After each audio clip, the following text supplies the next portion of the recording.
Good morning, everybody, and welcome back to the Celtic Way morning briefing. It is Monday, the 16th of February. You join us under 24 hours after Celtic's dramatic 3-2 win over Kilmarnock. We'll talk about that. We'll talk about everything to do with the game as well as what it means going forward for Celtic. First of all, delighted to be joined by Tony Haggerty. Tony, how you doing this morning? How you feeling? I'm feeling good, despite the fact Great start. Yeah, exactly. Yeah. Listen, I said I wrote a column saying they can't keep performing these late shows, and I'd put dash can they? Well, it appears that they can. That team's just never beaten. Those who were alive around during the centenary season will remember a similar thing. I've spoke about it many times. Just got to keep going, Ryan, and that's what they do. And it's no coincidence. It doesn't happen by accident. It's by design. And how many times can we keep saying it? But well done to them. As you said, there's positives and negatives, but I'd rather focus on the positives. And a big hat tip to Araujo. That celebration and smiling in front of the referees just made my season. It was absolutely brilliant. Too funny.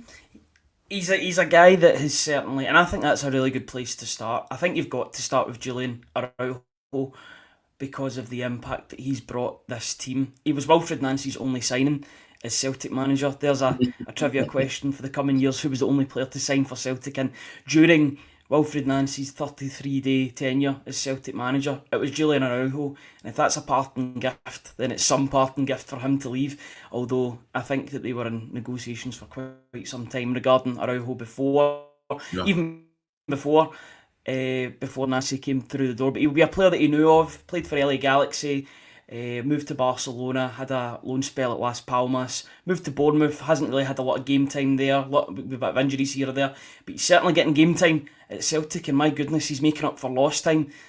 What a moment for him.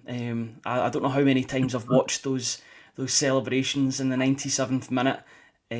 Which I actually do tend to agree with Chris Sutton in saying that I thought that was quite light in terms of the added time, because there was a whole load of stoppages in that second half. I know some opposition managers will maybe be disagreeing with that, but I felt like that was a ample, if not too light, amount of time to play, and Celtic played to the final whistle. But what a moment for Araujo. Yeah, I mean, Ryan, it's a really difficult chance on that surface, and he's buried it. Right? I want to nail this as well, this playing until Celtic score. There are two teams on a football pitch, Ryan. Other teams are allowed to score in that allotted time as well. Yep. So that's utter nonsense. And even Neil McCann snidely questioning where the 7 minutes came from yesterday because his team get beat. You'd have heard nothing had Neil McCann's team scored to make it 3-2. So, other teams are allowed to. Dundee were allowed to score in the allotted time. Livingston were allowed to score in the allotted time. That was so it's not this play until Celtic score. Celtic are annoying the right people by doing this late show, by the way, which is great. I love that fact that they seem to be annoying people. It's a manifestation of don't let go. The game lasts 90 minutes and beyond. The game lasts until the referee blows the whistle. And as I said before, it's not by accident, it's by pure design that Celtic never give up. And whenever there is minutes put up on the board, I always think to myself, Celtic will create one more chance in that allotted time. If they're drawing or they're losing, I always think they'll create one more chance in that allotted time. It is up to whoever's on the park to take it. I always feel confident in that. And again, yesterday they did it, and Araujo was the beneficiary. And he's taken his chance brilliantly, and the celebrations that followed are, they'll be memed up forever. They're legendary. But again, in the grand scheme of things, it won't mean much if Celtic don't go on and lift the title. But, for the moment that it is, you have to take it on the moment that it is and what it means. And it was huge for Celtic. Absolutely huge. And I'm fed up with this narrative playing until Celtic score. My thoughts are, what is it? Just Celtic that this applies to? Other teams have the same allotted minutes. You should try and be a bit more like Celtic. Go right to the end, and nothing. Chase every lost cause. And as I say, I think Celtic are annoying the right people by continuing to do this late show. Can they continue? Clearly not. But certain people are being riled. And that's a Celtic team not firing on any cylinders yet, Ryan. Be good to see them hit a bit of form in this home straight. The team that hits form at the end of this, or the team that hits form at the right time, will be the team that win the league between Hearts, Hibs, between Hearts, Rangers, and Celtic. I'm so used to saying Hearts and Hibs in the same sentence that I have a slip of the tongue. That's who Celtic face next, of course, in the Scottish Premiership. Small matter of a game against Stuttgart before then. But the team that hits form between now and the end of the season will win the title. It's as simple as that. And I guess that's a positive for Celtic, that they're winning games despite not playing well. Granted, I would want them to do it. I would want them to wrap up games a lot more comfortably earlier on in games, not going down 2 goals at half time. I've got to say, I was out watching the game yesterday. It was a pretty quiet place at half time. People were really, quite shell shocked. Maybe not with being behind, but being 2 goals behind, in the way that Celtic played in that first half, when there was a big game coming up between Rangers and Hearts at Ibrox, a massive game between two sides that have title aspirations this season as well as Celtic. So for Celtic to essentially be giving them a 1-up by being down 2-0 at half time, something had to give, and thankfully, and the guy that we'll go on to speak about next, who inexplicably for me, and I've got to say, I was questioning Martin O'Neill's starting lineup, and his subs at half time would suggest that he did get the team wrong in the first half, because he made those changes and he made them quickly at the interval. Sebastian Tounekti, it's becoming a real habit of his to have big moments in games all of a sudden. He's a player that we've spoke about at length, for saying that he's got plenty of style, he can beat his man, but where are the goals and where are the assists? He's stepped up to the plate in the past 2 or 3 weeks. I think about the goal that he scored at Rugby Park against Auchinleck Talbot to score the second goal. He was maybe doing target practice for yesterday's game. I think yesterday's was better, given the importance of the goal and the time in which it came so soon after the restart. He then pops up with the assist against Dundee in the Scottish Cup and scores the winner in extra time. He then brings the winning assist for Alex Oxlade-Chamberlain against Livingston. He then scores one of the goals that gets Celtic back in the game against Kilmarnock. He's a player that frustrates Tony, but it's clear to see that he is stepping up to the fore. He's really stepping up for Celtic when Celtic have needed him, and he's timed it perfectly at the moment. Yeah, I think he made a huge impact. You said there about I would never ever have a go at Martin O'Neill at all.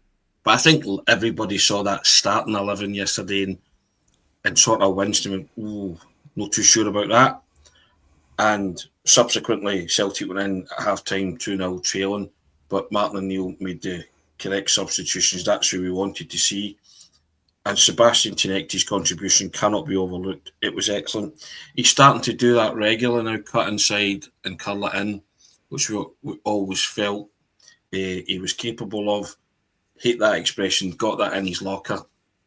Don't like that expression, because we've all got something in our locker, haven't we? It's no saying it, it's doing it, and he's done it twice at that venue, so good to him. But I also want to say Alex Oxlade-Chamberlain performance yesterday for me was tremendous. He's an absolute baller, and Tounekti's goals in most important one, Ryan, it gets you back in the game, because you get one, you'll get 2, and if you get 2, I always thought the Celtic could get 3. Never thought it was a lost cause, but it was just a question of when they got the goal. So I think Tounekti scored 57. I'm glad you were that confident, because about 95 minutes in, I was like, Celtic are dropping points here. No, seriously, just the way I feel. I told you I'm quite the eternal optimist. Even when I saw 7 minutes, I thought we'll get at least one more chance. But when it comes along, got to take it, right? When Tounekti scored 2-1 so early, I thought, right, even though they're not playing well, that'll lift them. They'll go on.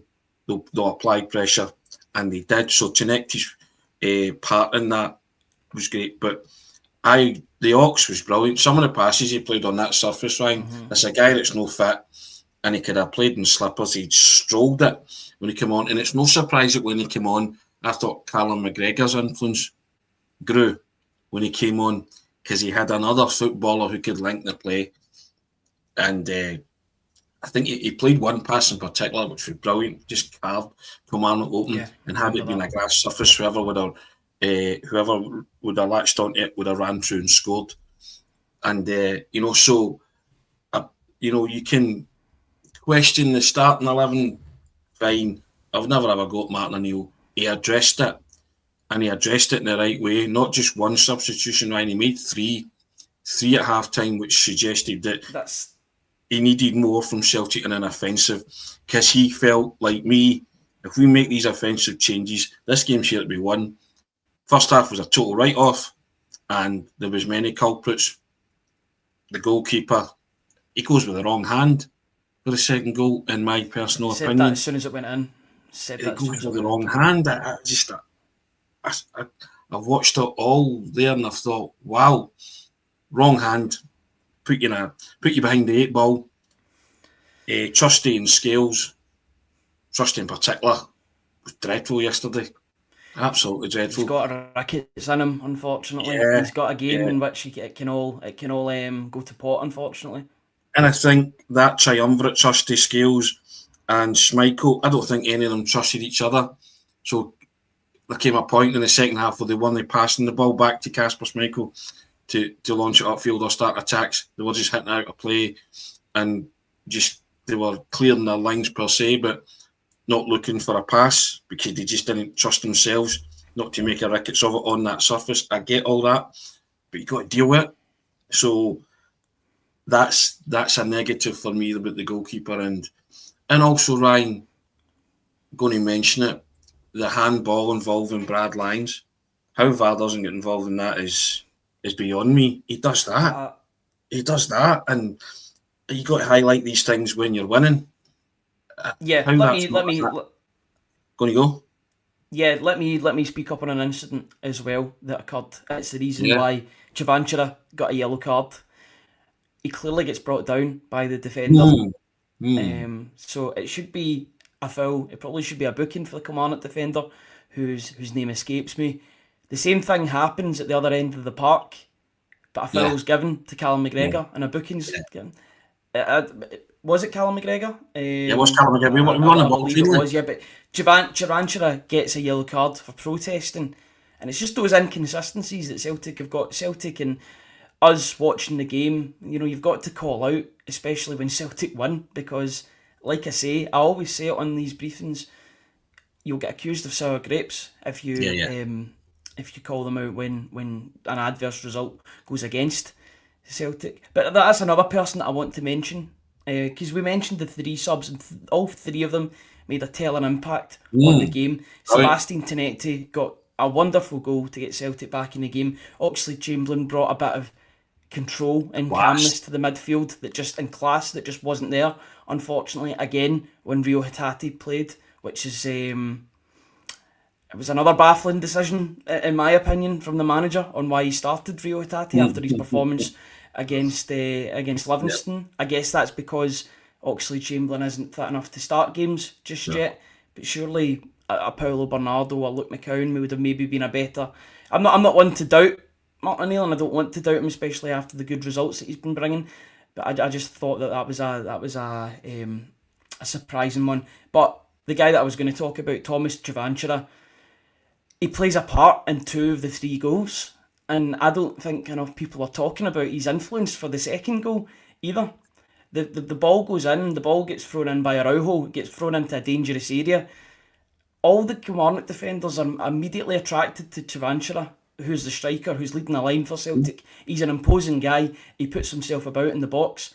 Because of those 3 defenders that come in and are trying to mark him, they leave Benjamin Negrin, arguably Celtic's biggest goal threat this season, free in the box, and he has a chance to just poke it into the back of the net. Then for the winner, he plays a tremendous pass across the line that is begging to be attacked, and thankfully Julian Araujo is running onto it.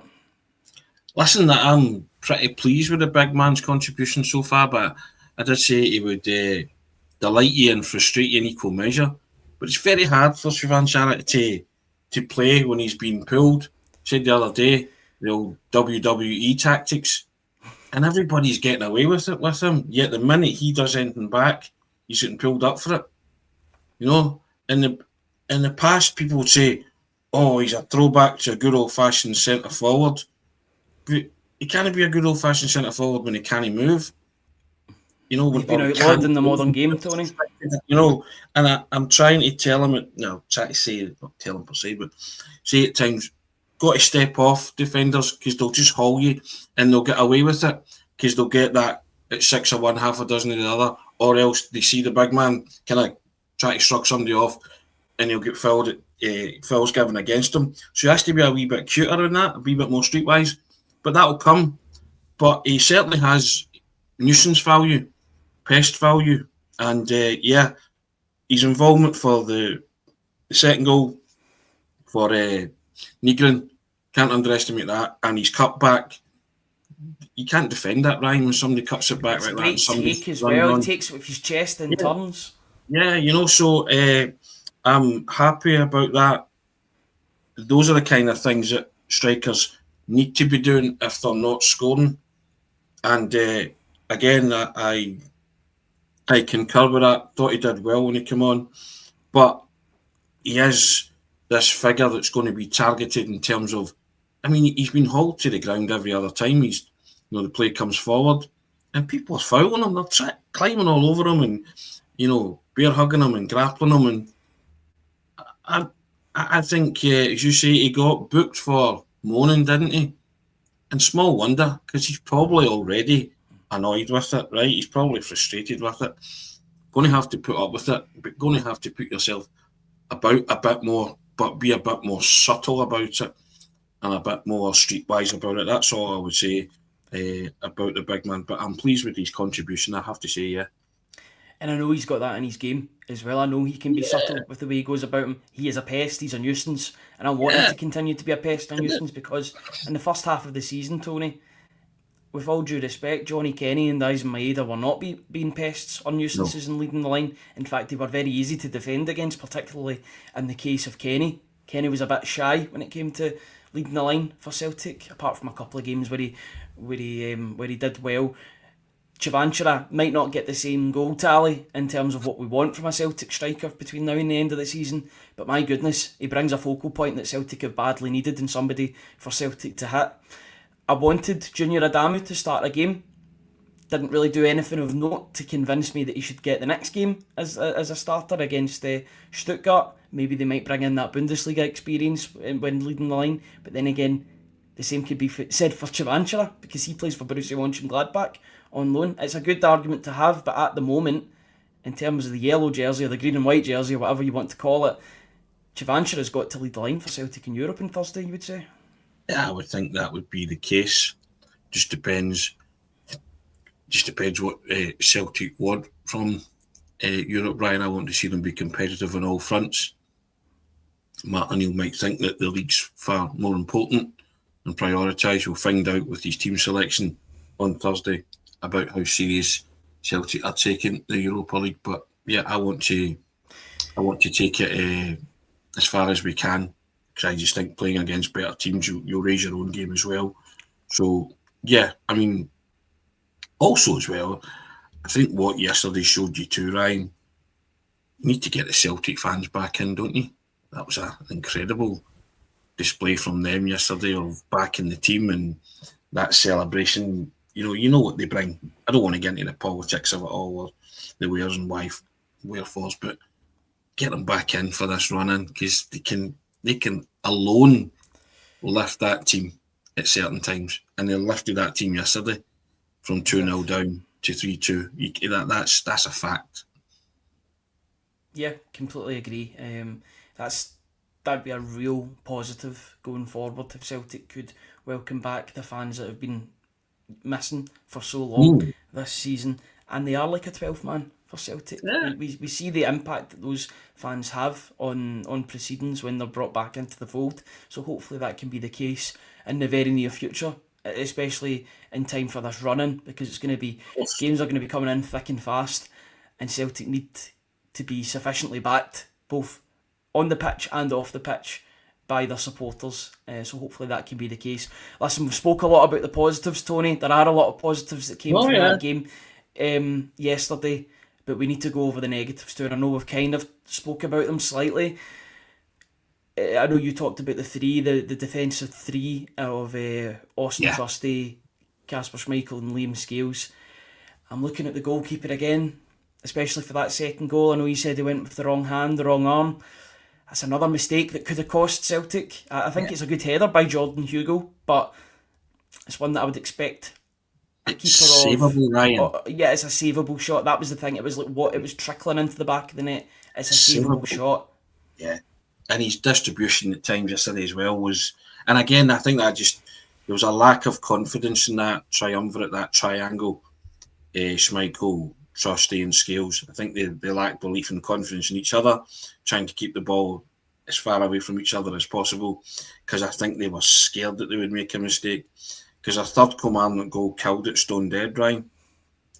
But yeah, I think we are talking about the goalkeeper more often than we need to or we would like to. And I think we thank Kasper Schmeichel for what he's done, but I think it's time to maybe sort of say, it's if there is a problem with that shoulder, that left side, then it has to be sorted. And Tony, what does that say? What does that say about Sinisalo then? If Celtic are continuing to persist with a goalkeeper who is taking regular injections, what does that say about a guy that's completely fit and ready to play, that he's only getting into the first team if Kasper Schmeichel physically cannot take to the field? Maybe that's a confidence thing in Sinisalo. I always say that managers lay a great stock in what happens on the training pitch, and maybe doesn't feel that Sinisalo is ready for that extended run of games yet. You'll never really find out until you give him that. And I just think that they're trying to see, especially Martin O'Neill, trying to see if the experienced guys can get Celtic over the line here. But when one of your experienced guys is your goalkeeper and it's becoming an Achilles heel, then you really do have a dilemma on your hands. Yeah, I mean, you have to agree with that, don't you? So, and that's what I've just said there. So, I think you're trying to see if that experience of guys, because this team needs every experienced hand on deck, because I think the manager realises it's bereft of quality. There's a smattering of quality there, Ryan. Oxlade-Chamberlain coming on showed you what quality is, right? That cameo that he had yesterday, that's real quality, so no wonder Martin was desperate to bring him in. But I think it's that experienced heads that he's relying on, Callum, Kasper, and, to see if we can just kind of, I'm not one for berating individuals or hanging them out to dry or having a go, but it is something that Celtic need to address moving forward. And it's becoming more and more of a worry. I get that. And, yesterday for me was just, I think everybody was as frustrated as each other when they saw that second goal go in and think, what is Kasper doing? There's even that moment, Tony, in the second half, and people quite rightly brought it up in the comments section. I thank you for that, because you just reminded me of it. The free kick from Tyrese John Jules that hits the crossbar. Yeah. Kasper Schmeichel thinks it's going well over, so he actually signals that as if nothing to worry about. And you can actually see the panic in his face set in as it hits the crossbar. Yeah, because it's noise. Mistakes like that a couple of inches lower, and that he could have been watching the ball going in the back of the net. Now, did he know that it was going to hit the crossbar? I'm not so sure. But even then, it's still in play. It can easily go back out and rebound and go to one of the Kilmarnock attackers that have made their way into the box. So it's mistakes like that they're stockpiling for Kasper Schmeichel. I have no doubt that Celtic will be looking elsewhere for a goalkeeper in the summer. I think it's just a natural point for Schmeichel. There has been talk that he might move back to Denmark in the summer to like a Copenhagen or something like that to be closer to his family. I heard that there was family reasons he wants. I think it was to do with his children going into further education and wanting to be based in Denmark. You've also got the World Cup. He might want to take that logical next step to go back to his homeland. Possibly. I just want to see. It's difficult with the Sinisalo situation because we don't have a lot to base it on. He comes in for 1 game or 2 games and then you don't hear about him again for the next 3-4 months. I thought that this season would have been more of a breakout season for him in which he would have got the League Cup games or the Scottish Cup games.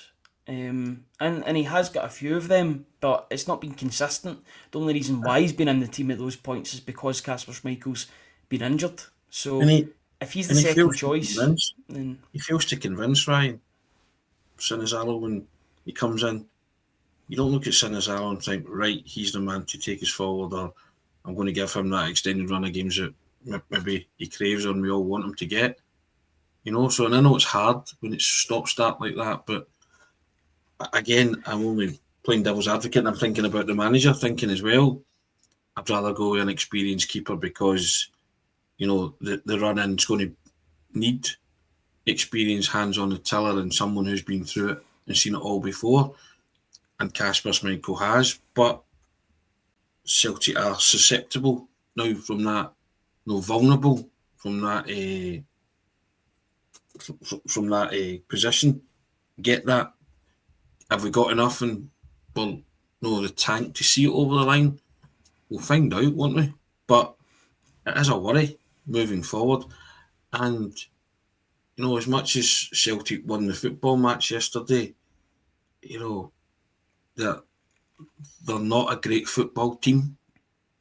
no. And at this moment in time, you have to concede this, that Rangers are a better football team and Ibrox is a worry, right? It's a major concern.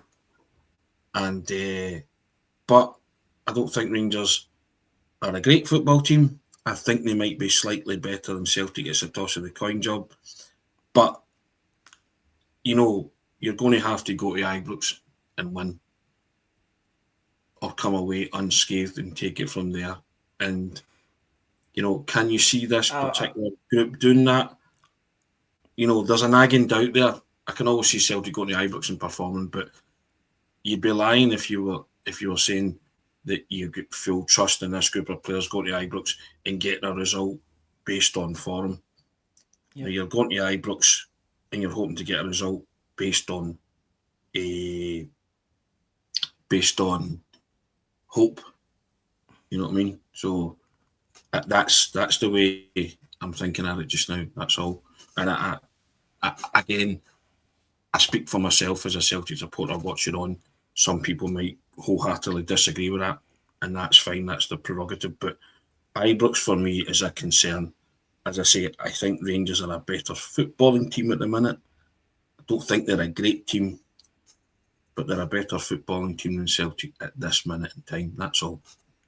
Yeah, I think in general, and this isn't to downplay any of the 3 teams' achievements so far, especially Hearts, who have done well to be where they are at the moment. I don't think any of those 3 teams are that great, to be honest, and that's the reason why it's so tight at the top. Yeah. It's tight at the top due to the fact that they're taking points off each other. Hearts dropped points for the first time, or no, they lost for the first time to a Glasgow team yesterday against Rangers. Just looking at the table, Celtic are third on 54 points. Important to caveat that with the fact that they've got a game in hand over Rangers and Hearts. Rangers are a point ahead of them on 55 points and Hearts are on top with 57. Celtic win their game in hand. If their game in hand was to be next up and they were to win that, they would go level on points with Hearts. Depending on the result and the goal difference, they could maybe even be top of the league. So Celtic are 3 points off the top at this moment in time, but that's only tells one side of the story. Which is a huge Celtic have problem. got to go. It's a massive asterisk. They've still got to go to Ibrox, and I've got to be honest, I think Celtic need to go and win that game, because if they draw, then it gives an opportunity for Hearts to go further, and they'll be looking for a draw between the two sides. Of course. So Every game, I think every game from now until the end of the season, where possible, is a must-win for Celtic, and that's Yeah, just where they are at the moment, and the pressure's there. But Celtic have got to harness that. yeah. And they can't go to Ibrox and turn in a display like that first half of Kilmarnock. That's what I'm saying. You'll be out of it before you're even in it. If that's the case, and that's what I'm saying. Uh, I'm just talking about. I'm looking at it, and I just think at the minute, both teams have got the kind of title bit between the teeth, right? Certainly Celtic and Rangers, and I'm just basing it on form. That's all. The actual way Celtic are playing. But I watched Rangers as well, and I don't think they're that great. Motherwell should have beat them the other night at Fir Park, but didn't. So, it's not as if Rangers are playing and I think that they're unbeatable, because they're clearly not. In fact, I think if Celtic could get any kind of semblance of form and their act together, they can win at Ibrox. I'm not saying they can't. I'm just saying it's something that you're maybe not relishing right now, but you're going to have to play them as part of the title running. So, the thing that's keeping Celtic alive and keeping going is this will to win. They just seem to have it in abundance, and they keep going right to the end, and you can wear teams down eventually. So I'm looking at it as an overall picture, and I think O'Neill will be trying to harness that in the squad, that feel-good factor they now have, and that the title is there to be won. And if anybody can mastermind a victory over Rangers, it's Martin O'Neill. He's a wily and shrewd man, but he needs everybody to bring their A game next week, or the following week. He needs everybody to bring that to Ibrox, because they're coming for you. Going to have to match that intensity, those levels, and they're gunning for you. And I fully understand that, but it's not a task that I think is beyond this team. But certain things need to be right that day.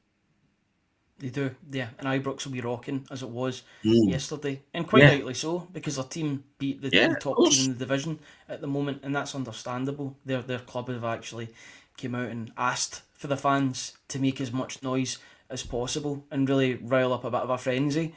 I would want the same to be happening at Celtic Park, if I'm being honest, and that would include the return of certain fans who will bring Of that course. noise in that atmosphere. But that's an issue for another day, unfortunately. One of the issues that's going to affect Celtic immediately and for the next few weeks is the loss of Arne Engels to injury. Now, Martin O'Neill gave a pre-match update yesterday saying that he's not expecting him back. It's unlikely to see him back before the international break in March. I know he divides opinion. He divides opinion in that live chat. I see some people liking him, some people not liking him. But I think Celtic missed him yesterday in that midfield. I thought he brought a little bit of a... He brings a little bit of calm to the midfield, a little bit of control that I just felt that Celtic didn't have yesterday. And he didn't have it against Livingston when he came off injured. And then that was compounded again by their showing in the first half. They brought Oxlade-Chamberlain on, and he brought a little bit of control to the game with that. But I think it's a massive miss for Celtic. I think he's one of these players that you'll only miss him when he's gone, unfortunately. I think lots of people aren't seeing the player that you're describing there, Ryan, and I'll tell you why I think that is. See, when you found out the news that Arne Engels is out for a few weeks in the title run in, see your initial thought, it wasn't, oh no, we can't live without him. That's the way I gauge it, right? You're like, all right, okay, we'll just need to cope. Because I think Engels is one of those players, you rightly say, has divided opinion, but he's not produced enough on a consistent basis for me to have that heart sink moment that when he's been ruled out for a long part. And we're allowed to I disagree, wouldn't, I, Ryan. would, I wouldn't, I know without a doubt, but I did feel down when I heard about that news that he would be out for a That's fair few enough. weeks. My initial thought was, okay, shrug my shoulders, get on with it. And I can understand why he's brought in the Ox for things like that. The Ox might now have to step it up Thank goodness. until, and hopefully he does, and maybe get more minutes. But this isn't a guy who's Arne Engels is kept some of his best performances for the European stage, but he's flattered to deceive a lot, Ryan. And I'm not talking about the outlay, the financial thing. I just need more from him. I need more from him. I need more in terms of goals, creativity, and assists. And I'm not seeing that. So that's why my personal feeling was, okay, can we cope without Arne Engels? Yeah, we can. And so I'm not seeing the player that you're seeing. I think there's ability there, Ryan, no doubt about it, but I've just not seen enough of it for Arne Engels to convince me, or I can't speak for the Celtic support, but not convince me that he is a certain starter and going to be a huge miss in this title running. I said the other day that Hatate for me would be nowhere near it, and that performance on Sunday has convinced me that he shouldn't be anywhere near it for the weeks to come. I'm looking at the Ox and stepping him up, giving him more game time. I'm looking at the others as well, McCowans, Bernardo's of this world, Nygren, who keeps scoring goals, but that apart, you're thinking, right? What is he doing in that midfield? What else apart he doing? Scoring? So it's just like, for me, so in terms of a body in there and somebody being able to do stuff, I get what you're saying about Engels, but I need more, and I've constantly banged that drum that I needed more from Engels. So my heart wasn't sank or burst when I heard he was out. Don't like players being injured, but I just kind of shrugged my shoulders and said, right, okay, just need to deal with it. Do you want to see how split down the middle it is, Tony? I've started quite a few of these YouTube comments or the live chat comments. We appreciate each and every one of you for which backs up my point, and I'm glad that people think the same way as I do, because I don't want to be going crazy and thinking that I'm the only one that has this opinion, and I'm glad that other people do too. It's reaffirming to me, at least. Boistis 1888 comes in and says Engels is a big miss. Right. Engels is much better than Hatate. I don't think it's that difficult at the moment, unfortunately. Not in this moment. Not. Welsh Paul holding back here, saying Ryan's lost it again. Fob says he brings nothing, in my opinion. Big Dom then comes in and says bang on, Ryan. Welsh Paul comes back and says Engels no. Henrik McLarson, I guess Engels is the lesser of the three evils. I'm getting people agreeing with me. I've got people disagreeing with me. A bad footballer, but I need to listen to what I'm saying here. I'm talking about contribution, right? That's the thing. And as I say, when I heard he was missing, I wasn't, I was just kind of like, all right then. I shrugged my shoulders, and I don't want to shrug my shoulders about a guy like Engels being missing. I want to be crestfallen and heartbroken and saying, I want to be saying like you, that's a big miss. That could cost us the title. I don't feel like that about Engels right now. I should, but I don't. And so that tells me something else. What's that telling me? That's telling me that there is more. I know there's a player in Engels, but it needs to be dragged out a lot more. It needs to come to the surface a lot more. And if anything, I'd be saying to Engels during the time where he's sitting on the sidelines, watch Alex Oxlade-Chamberlain the minutes he'll play. Just watch what he does. Study that, and you'll get the kind of, the outline and trace of what an excellent footballer, operator in that area should be doing. So that's, again, it's all opinion. It is all subjective, and those who think Engels will be a big miss, again, that's your opinion, and I respect that. And I respect nobody's right or wrong here. It's subjective. We don't normally have a difference of opinion like this. The polar opposite. It's midfielders that we just clash on. So it's very seldom that happens with the two of us. So and it makes for great debate. It's I say it's each to every Celtic supporter's own how they feel about this particular issue. Listen, it's completely. Each to their own. I think that's a good way to end today's podcast. A much more positive podcast. I think we've balanced it, but there's more positives than negatives, as would always be the case when Celtic get a late winner against Kilmarnock at Rugby Park and those celebrations that followed. If you like what we do on the Celtic Way and you want to subscribe to us, then you can hit that button, and it is completely free on the YouTube channel. Get involved, guys, and join the live chat with all the usual suspects who come in and talk every single morning about Celtic. We appreciate each and every one of them. Your subscription on YouTube helps us reach more people, so if you can like that video and subscribe, then it would be really, really handy for us moving forward. Also, if you like what we do in the Celtic Way, you can subscribe to the website at www.celticway.co.uk/subscribe. We've got press conferences on there, latest analysis, news, views, everything that you would want regarding Celtic. So all you need to do is go to www.celticway.co.uk/subscribe and get involved. Guys, Tony, it's been a pleasure being on with you this morning. Enjoyed that, actually. Very good. Yeah, on to the next one, Ryan. Just, we are in a happy mood. Absolutely, yeah. One game closer to where Celtic need to be, or where they hope to be. So fingers crossed they can keep on moving, and yeah, and the positive results keep on coming. Starting against Stuttgart on Thursday, we'll be back to talk about that this time tomorrow. Until then, guys, have a very good Monday morning and the rest of your Monday, and enjoy the rest of your day.